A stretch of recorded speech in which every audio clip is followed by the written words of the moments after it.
Morning, Gordy, West Coast Saw. Here with Jacob Rogers. Freezing to death. Freezing to death. We're on our way to warm. North Carolina to the CTIA? TCIA. I can never remember it, but yeah, Jacob's freezing. Uh-oh, we got competition over here. These are my views. Stay on your own side of the road over there. I'm taking all these views.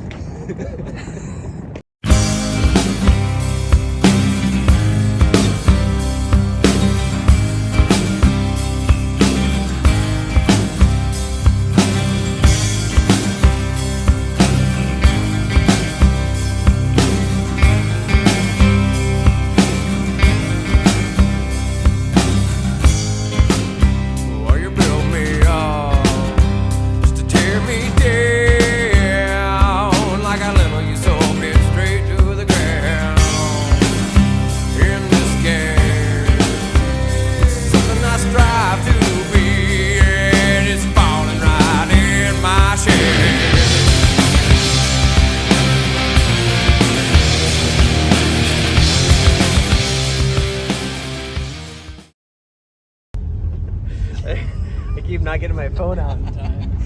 It's all over my lap. That's another Arborist channel. I had to sit next to this guy. We are in Charlotte, North Carolina. Downtown, we went to TCIA yesterday to the expo, and it was a lot of fun. And we are taking a little road trip today. We are going to see Hoffman Blacksmithing. So we're waiting to get our Uber and head on over. So he's gonna get a Maserati. Yeah, but they wanted $3 a mile, and I was like, no, I'm not doing that. Signed up for a Maserati. So we're waiting for Uber, and then we're on our way to Tennessee. Just got to Enterprise here, Ubered over here, and getting in our rig. Ain't no Maserati, that's for sure. But we are we're going to Hoffman. Take that axe handle there to him, and we are going to duplicate this baby.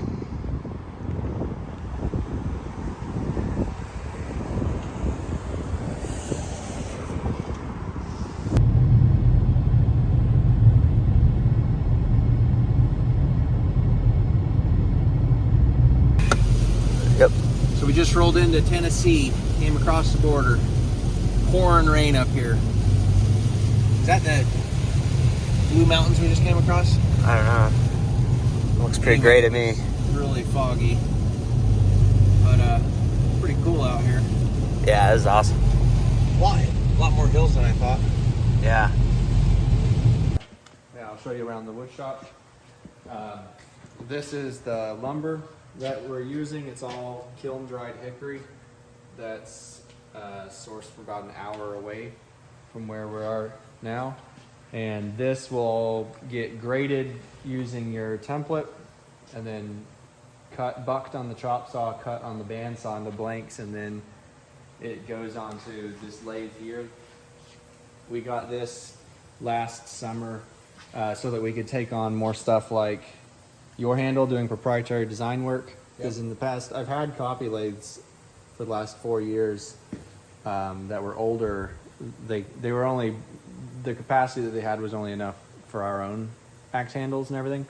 But we got this so that we could start making axe handles for other people like yourselves, because there seemed to be a niche market for businesses that are like, you know, too small for giant manufacturers, but too big for having someone make their handles by hand. So that's what I got this for, and it does 4 handles at a time. And this machine came from Italy. Did your old machine have 4 spindles also, or? It did. Yeah, but this machine is just newer, faster. Look at these cutter heads, Jacob. Things like razor sharp. Yeah, this template up top, I make by hand. This one here. Yeah, that template up top gets made by hand and replicates the handles. So the template is a larger scale. So I'll take your handle and scale it up in size like this handle, and then it gets scaled back down to make the real handles. I got you. So is it a program that takes? No. There's no, nothing's computerized. Okay. It's all manual. This wheel just follows the template. So as it's spinning, imagine these are engaged on the template. Yep. So it's spinning and traversing at the same time. So these wheels are just moving in and out with the shape of the handle. It's awesome. The cutter's on this side and then the belt's on this side, so it's doing. Yep. It's doing both. The old one didn't have sander on it. No. Yeah. And this one we've customized this lathe so that the handles are basically finished right off the machine. That's actually not how this machine comes stock. You can't, the handles typically have to be touched up, but we didn't want to have to do that, so we have added different things to it and tweaked the machine so that you don't have to do that. And then after they come off the machine, we oil them in this tank, and then they're done.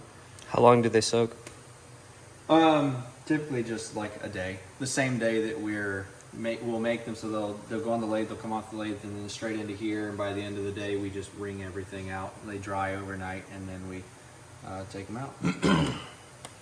So, I'll show you the bandsaw down here that we use.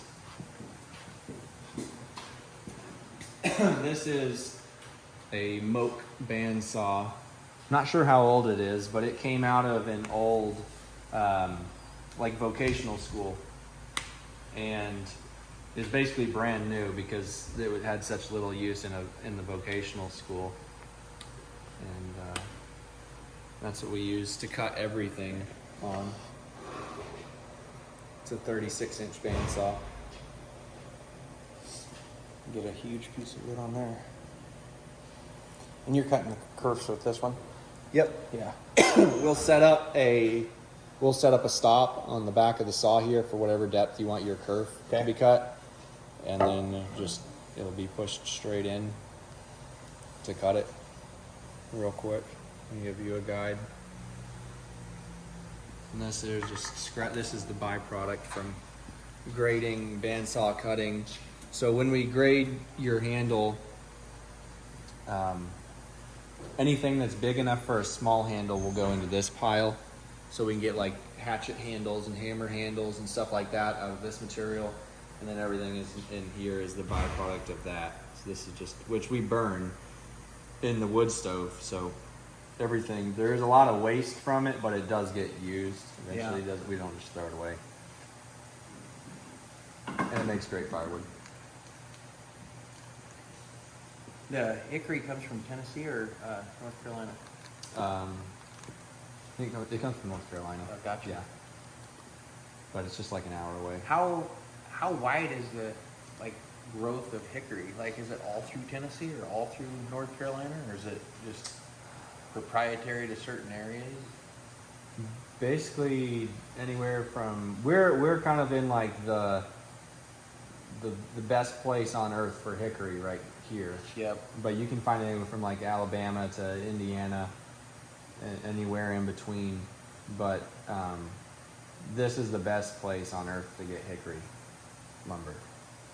It would be a lot harder to get that out west. Yeah. I would imagine. Yeah. I don't even know if it grows out west, if it has to get imported. Yeah, they import it because Oregon has oak, but that stuff it works for handles, but it's not hickory. Yeah, hickory is actually less expensive than oak here. And then we sometimes get ash also, but the ash is becoming extinct. Is it hard to get? There's a boar that's killing it called the emerald ash boar. Oh, really? And Bug? so, yeah, all the ash trees are dying off. You're not going to see ash anymore. It's not good. But hickory's still here, luckily. And that's about it. This back area here is for fitting our own axe heads.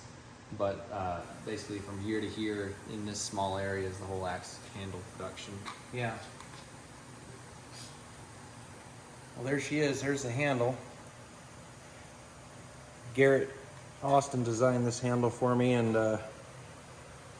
Liam is going to be making these, and we will hopefully have these in the website by the end of the year and available hopefully around the first of the year. So these are going to be super nice, I imagine, when you get them done.